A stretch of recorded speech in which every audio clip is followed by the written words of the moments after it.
Let's now go to Baku, Azerbaijan, where Kenya has joined African countries in calling for the adoption of the continent's $1.3 trillion demand to the global north as part of the climate financing target by 2030.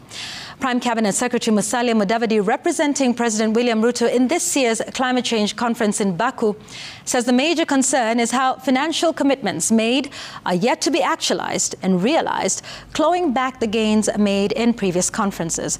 Stephen Lato is in Azerbaijan and now reports.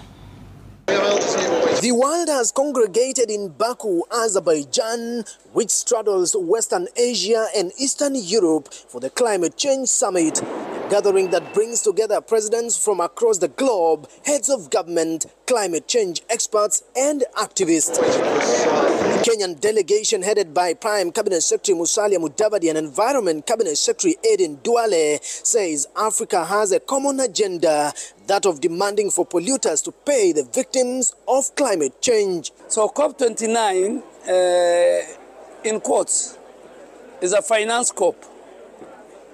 So we must get right the financing issues around climate change. We are looking forward to graduating from pledges and commitments to actual disbursement of the resources. United Nations Secretary General Antonio Guterres told the gathering of world leaders present that climate change financing is not charity but an obligation that must be met during the ongoing COP29 summit. Climate action is not optional, it's an imperative.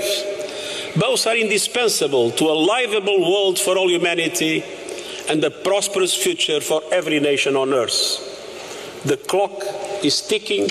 Antonio Guterres says the world is mark timing with effects of climate change sweeping across nations, threatening the existence of human life and human rights. During his address, the UN boss told the climate change players that emissions increasingly pose a danger of unimaginable proportions to the planet, and the effect is the climate instability that has swept homes and dried the grasslands, leaving the world's population at the mercy of wealthy nations in the global north. Developing countries must not leave Baku empty-handed.